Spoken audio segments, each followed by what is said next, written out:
So, the internet had a moment this week, Mm. where a watcher, Uh, um, yeah, a watcher who we are both fans of and yeah. have been fans of since those individuals were on BuzzFeed at its height, announced that they were going to be shifting their programming to their own streaming service for a fee.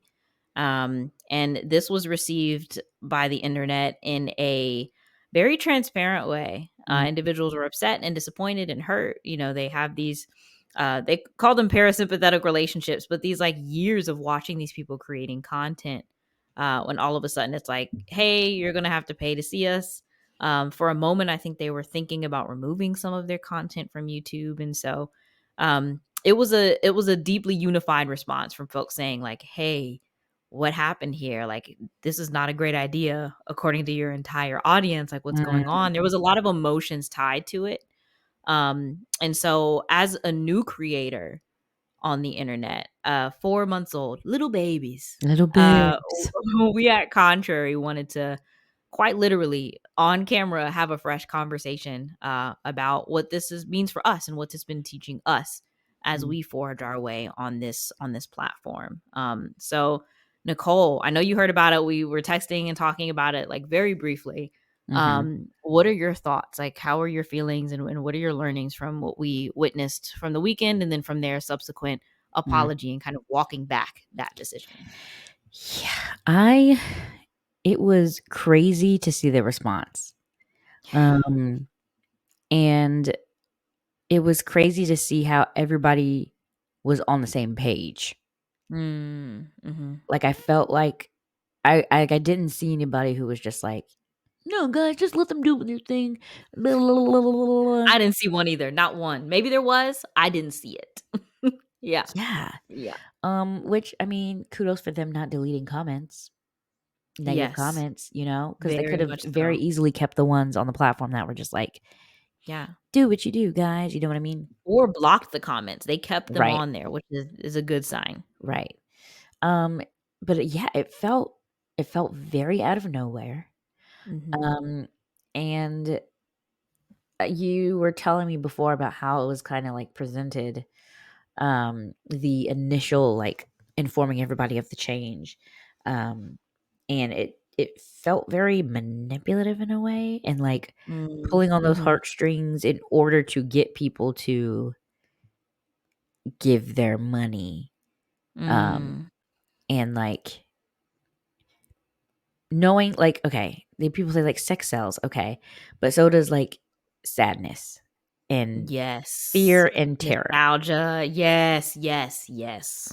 So That. I think that they kind of use that to get people to empathize with them and be like, "Oh, but we can't let them go," you know, Mm. without Mm. really taking their audience into consideration. And so I Yeah, feel like for me and for us, um, as we hope to continue to grow, yeah, um, is to always keep the audience at the forefront and like yeah. hone in on what people like about you. Like, Mhm. don't just like do something because you're like, I mean, I feel like the whole discourse right now, that I've been seeing all over the place is the Mr. Beastification of everything. Yeah, it's Um, too big. It's like larger than life, and it's like, can't yes, you can, but should but you? should you? And just like the wastefulness that's happening there, Mhm. with him now being the number two biggest YouTuber. Um, and how things are and but you got the same sides, or you got the same thing with them saying like, yes, everything is on a big scale, but like he's also donating a bunch of stuff to charity, like. And so I think that when people see that and it's working for them, like their content is blowing Mhm. up when they're going with Mhm. that formula, Mhm. um it starts to become a little bit less, um community based and Mm. and Mhm. and personal, and Yeah. more for the hoopla and attention. Yeah. And I think that that is the authenticity and rawness of content today is Mhm. what people are drawn to because they feel like they can relate to you.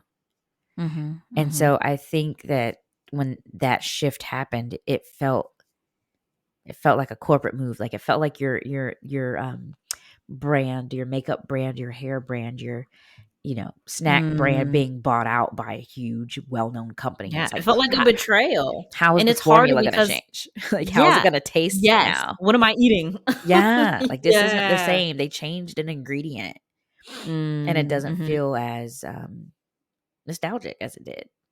Yeah, that's So, fair, yeah, and it was that's how I harder, I feel. think, for folks because it wasn't like a takeover and new leadership. These are the same faces that started this thing in the Mm, pandemic, and we were excited to do this, to take this ride with them, yeah. and these same people are turning around saying, Mhm. just kidding." That yeah, that hurt was very palpable in the comments, and I'm glad Yeah. that people felt vocal enough, and I think that's the power of having a younger fan base. These kids do not Mm. play around. No. They No, no, no, don't. no, no. They don't. Gen Z, younger millennials and Gen Alpha, they do not play when it comes to authenticity and transparency. We're seeing that Mhm. Yeah. the type of content is Yeah. shifting towards that, which is lovely. It's great.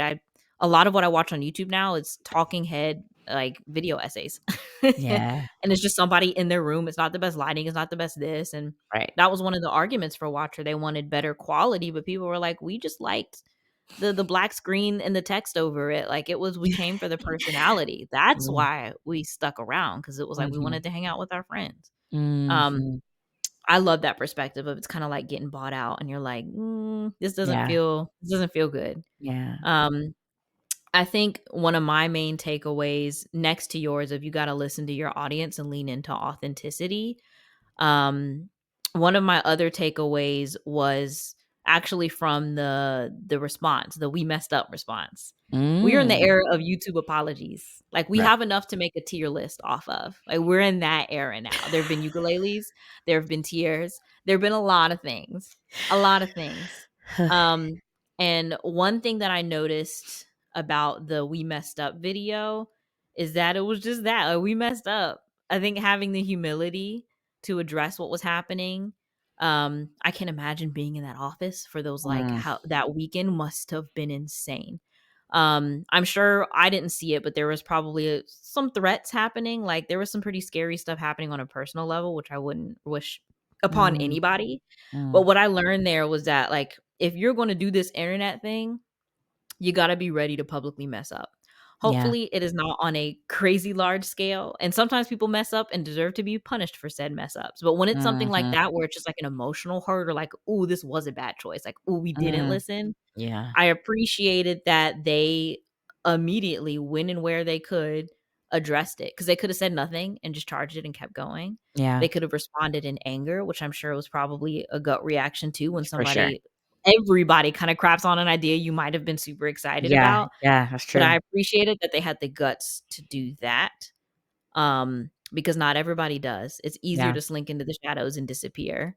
Harder when Mm. you're at that level and pretty well known, but that's one thing that I'm hopefully we don't get to a point in contrary where we make a call that's rough and everyone, literally everyone hates it.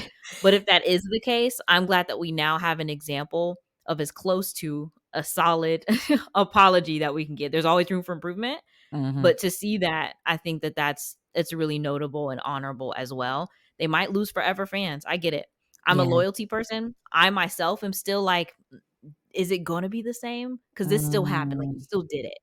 It's like Yeah. having a friend and their boyfriend cheats on them, and then they decide to go back, and you're like, "I love you and I support you," but, like, it's not the same, you know? Yeah. And so I'm personally, as a Watcher fan, I'm doing my own processing of, can I go back? Do I feel comfortable going back? And that's a decision I'm gonna make, soon on my own time, but Mm. I think it's honorable that something was said. Yeah. Um, that was my main learning, so Yeah. we'll see. Good luck to them on their future endeavors. Mm. It seems like the fan base in the comments were pretty split. Some were like, Mm. "You messed up, Drew," and the other half were like, "Okay, we accept the apology. We get it. Thank you for pivoting so quickly." Mm. So I hope that Mm. they find what they were looking for, Yeah. whatever that is, whatever that is. Right. Well, that's our 2 cents. Look, y'all, I've seen a lot of big YouTubers comment on it, and that's great. Haven't seen a lot of folks starting off commenting on it, so we just wanted to kinda share and reflect in Yeah. person because that's our style over here. That's our style Mhm. over here. So, If you're new and you just clicked because you have been on the watcher rabbit hole like we have been for a while, welcome. We're glad you stopped Hi. by. You're Hi. welcome to stay. But you as a watcher as well and as a viewer, remember the power that you have as a consumer of content and Facts. continue to wield that power responsibly. Yeah. Um, that's Responsibly. it. Responsibly.